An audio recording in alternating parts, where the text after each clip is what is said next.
in this conversation, so please raise your hand and I will call on you. Let's start with this gentleman here.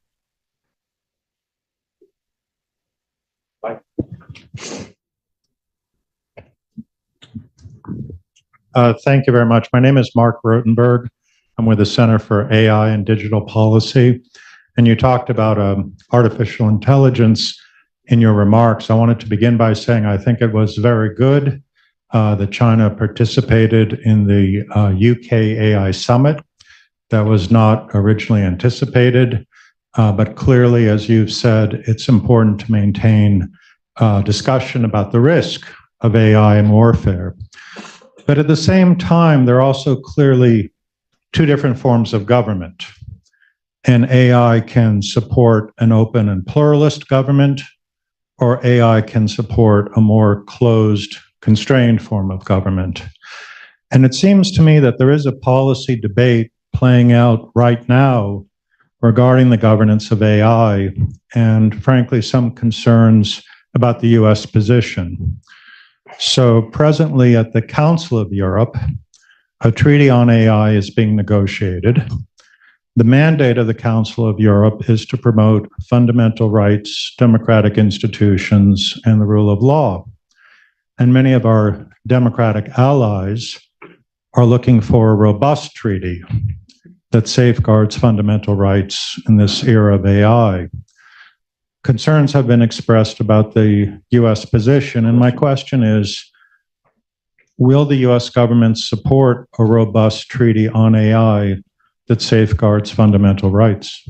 So we have been very actively engaged in the negotiations over the treaty at the Council of Europe because our basic vision for the governance of AI is rooted in the idea of the protection of fundamental rights and the empowerment of people, lifting them up rather than holding them down. And we do have a very different vision of AI governments than the PRC does, which is why our dialogue with them will really vector in on our kind of responsibility as significant countries and major AI players to manage the risks of AI as we go forward.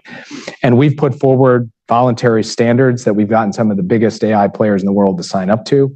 We've issued an executive order that reflects many of the core values and principles that are at the heart of your question. Where things ultimately land on the treaty in the Council of Europe is not going to be whether the US is for or against a treaty that is strong on fundamental rights.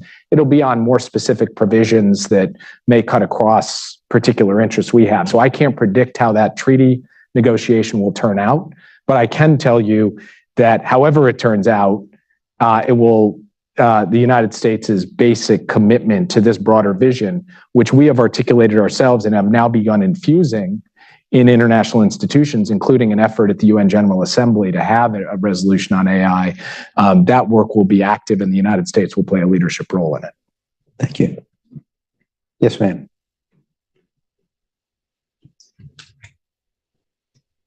Hi, thank you so much for being with us today. I'm Wafaa bin Hassin. I'm at the Omidyar Network. I'm also a UC San Diego alum, political science. So thank you to the CFR for bringing San Diego to us, even if you couldn't be there. My question actually takes us to a different geography. In Africa, we see China moving beyond the Belt and Road Initiative and the Digital Silk Road.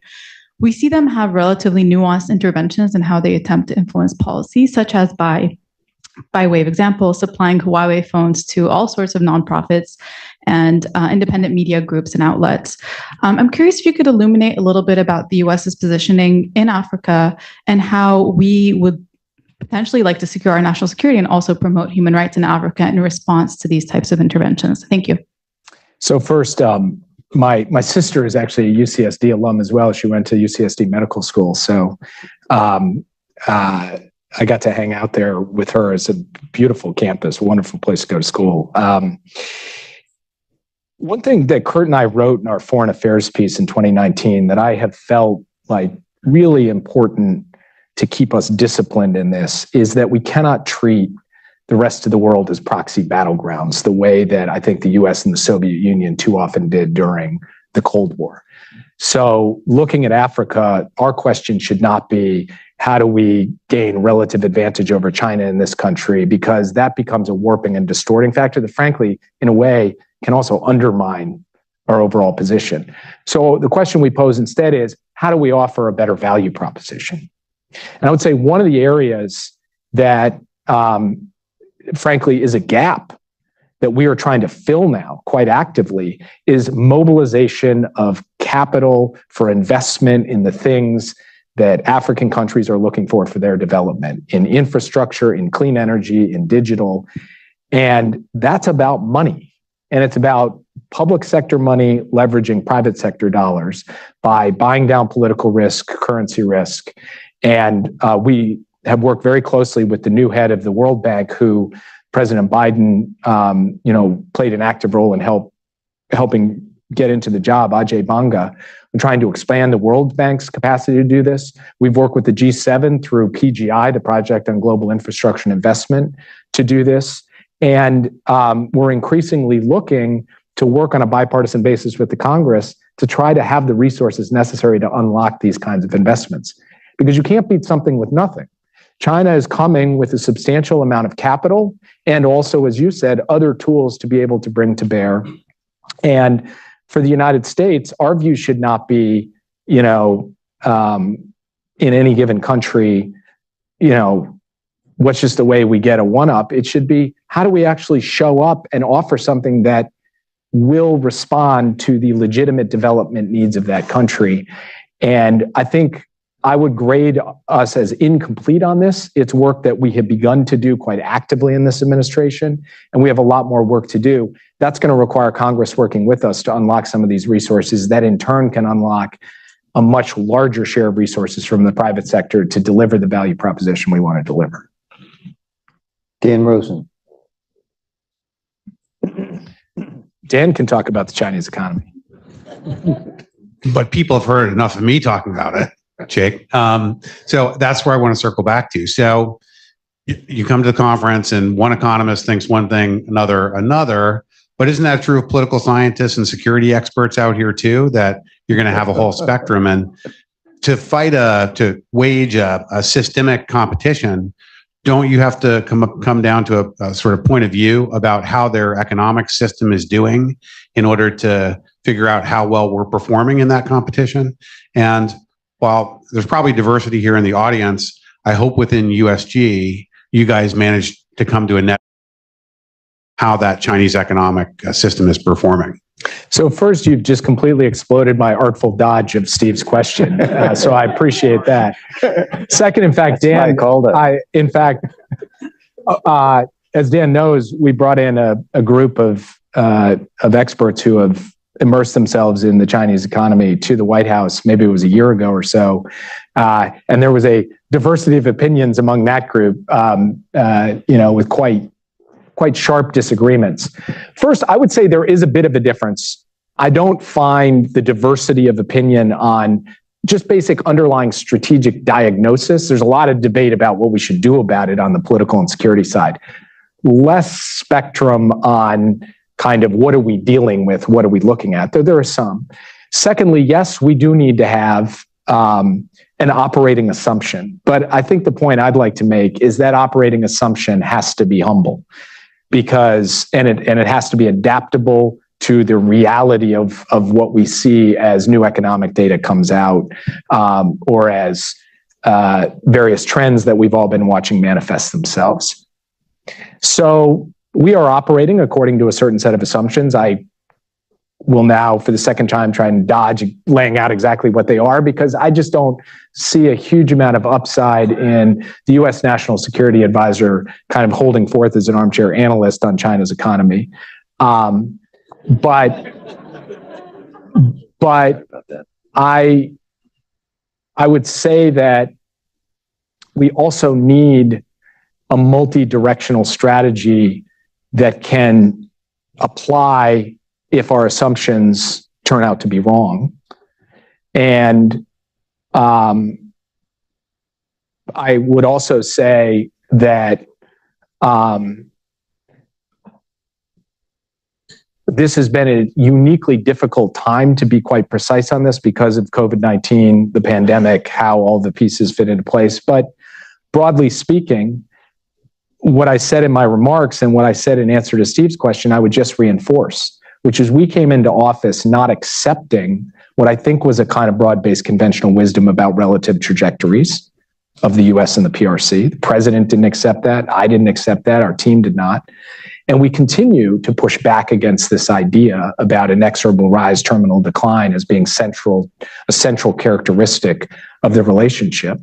And I guess I should stop talking now because otherwise I'll get myself into trouble. So that's what I'll do. Yes, ma'am, please.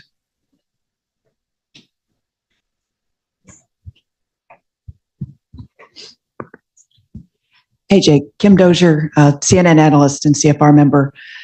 I wanted to ask what your message was regarding China's continuing support for U.S. adversaries, specifically Russia, including Beijing, helping Moscow avoid some of the technology sanctions and providing, while not weapons, but basic equipment like heavy-duty trucks for Russia's war on Ukraine, and China's support for Iran with rising petroleum purchases, whereas you've recently blamed Iran for supporting the deadly attacks that cost the lives of U.S. troops this past weekend. Thanks. So as I referred to in my speech, the war in Ukraine has been a through line of my conversations with my Chinese counterparts going back to before Wang Yi with Yang Jiechi in the early months, where we sent a clear message about our concern that China might provide lethal aid for use against civilians in Ukraine. We have not seen the provision of lethal aid, but as I said in my remarks, and as you noted in your question, we have seen support from Chinese companies to help Russia reconstitute its defense industrial base. And we have been clear and direct about our concerns. And I noted in my remarks that as we watch this happen, we're prepared to take steps to respond to that kind of activity because we believe that Russia's defense industrial base is basically building up to continue to support an imperial war of conquest in Europe. And that's a fundamental national security interest of the United States. And I made no bones about that in my conversation with my counterpart.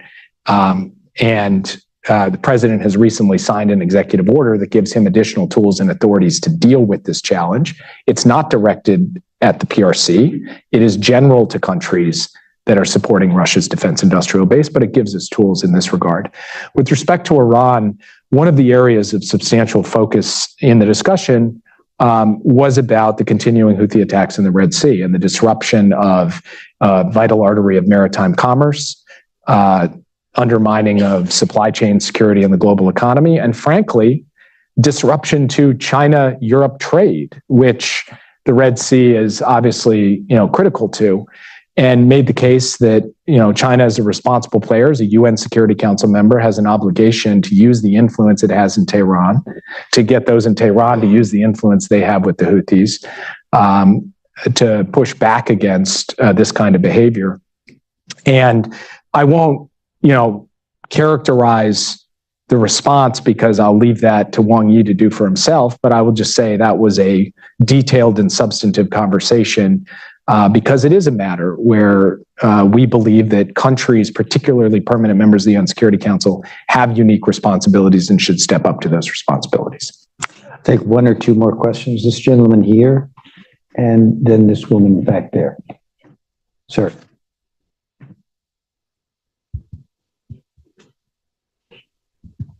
Thank you, Jake. Art Collins with the group.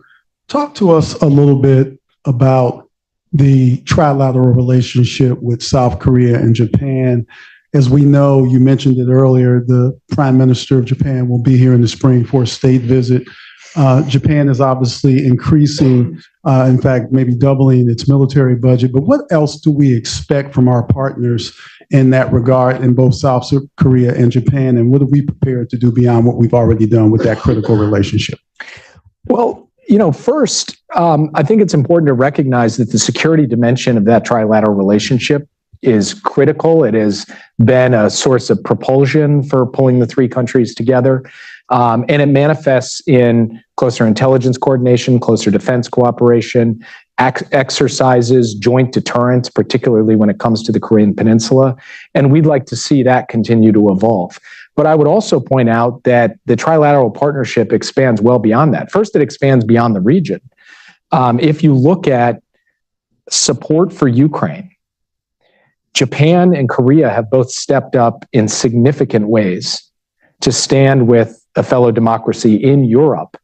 And the Japanese Prime Minister has been particularly articulate in explaining that what happens in Ukraine matters in the Indo-Pacific. And President Yoon has reinforced that.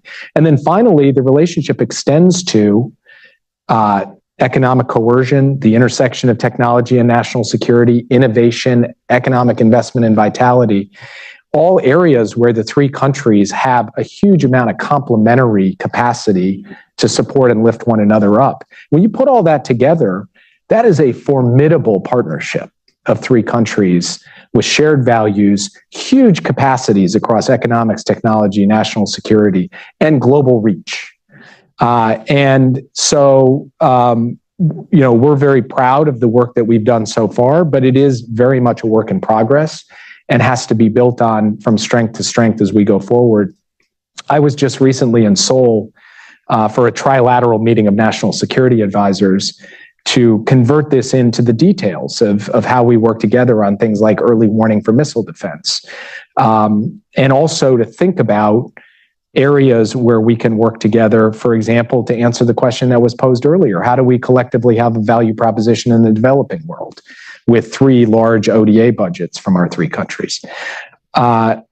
So, that trilateral partnership is not about any country. It's not about China. It's not about North Korea. It's about being for something, a vision for the world, for the region, but for the world writ large. And we feel that it has helped create a huge amount of momentum behind shared priorities, and we want to continue to develop that. Last question, and I apologize to those who I did not get to. Ma'am, back here. Right here. Yes. Can you pass her the mic? Thank you so much. Hi, Maggie Doherty with the Senate Foreign Relations Committee. You briefly mentioned human rights, so I would like to hear your strategy towards Chinese abuse of human rights, Uyghurs, Tibetans, Christian minorities. How are we going to face that challenge?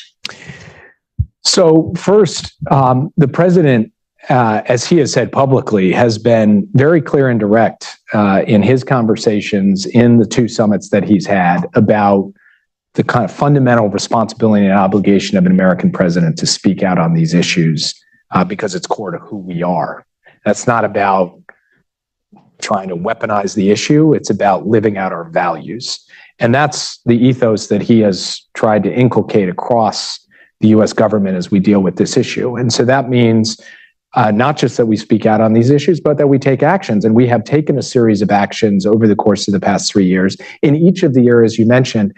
And to a considerable extent, we have done that in partnership with the Congress on a bipartisan basis, including laws that have been passed under our administration that we are now implementing on issues like forced labor, the Uyghur Forced Labor Protection Act.